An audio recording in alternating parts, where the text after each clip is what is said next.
അല്ല, എവിടേക്കാന്ന് കുളിച്ചൊരുങ്ങി? വീട്ടിൽ ഇന്നല്ലേ ഭാഗം വെപ്പ്. നമുക്ക് കിട്ടാനുള്ള എന്താ കൈയോടെ വാങ്ങിക്കൊണ്ടുവരാൻ വേണ്ടി പോവാണ്. ഓ, ഓരി വാങ്ങാൻ വേണ്ടി പോവാവൂല്ലേ? അല്ല, നമ്മുടെ കല്യാണത്തിനല്ലേ നിന്റെ ആംഗിളിൽ നിന്റെ അച്ഛനും 50 പവൻ തന്നത്? അതൊക്കെ ഇപ്പൊ എവിടെ? അത് ലോക്കറിലുണ്ടല്ലോ. അത് ലോക്കറിലില്ലേ? ഇനിയിപ്പൊ എന്തിനൊരു ഓരി ചോദിക്കാൻ പോണ നീ?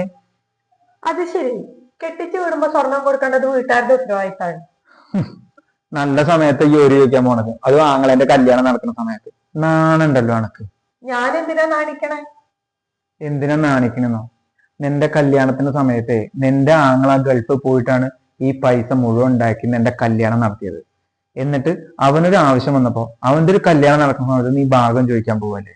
നീ ഭാഗം ചോദിക്കാൻ പോയിക്കോ, ആ വഴിക്ക് അങ്ങോട്ട് പോയാൽ മതി. പിന്നെ ഈ വീട്ടിലേക്ക് കയറി വരുത്. നിനക്ക് മനസ്സിലാവുണ്ടല്ലോ? ഈ ഒരു സിറ്റുവേഷനിൽ ഞാനും കടന്നു പോയതാണ്. എനിക്കുണ്ടായിരുന്ന പെങ്ങന്മാര്, അവരെ കല്യാണം കഴിച്ചു കൊടുക്കാൻ ഞാൻ കുറെ ഓടി നടന്നതാണ്. ഇപ്പൊ നീ അവിടെ പോയി ഭാഗം ചോദിച്ചില്ലെങ്കിൽ അത് അവർക്കൊരു ആശ്വാസമാവും. അത് മാത്രം മതി നമുക്ക് ജീവിക്കാൻ. അല്ലാതെ കുറെ പൈസയും പണ്ടോ സ്ഥലവും ഒന്നും വേണ്ട. നിനക്ക് മനസ്സിലാവുണ്ടല്ലോ ഞാൻ പറയണത്? എന്നാ എന്റെ മോളെ നേരെ ഡ്രസ്സൊക്കെ മാറിപ്പോയെ, നമുക്കൊരു സിനിമയ്ക്കോ അപ്പോ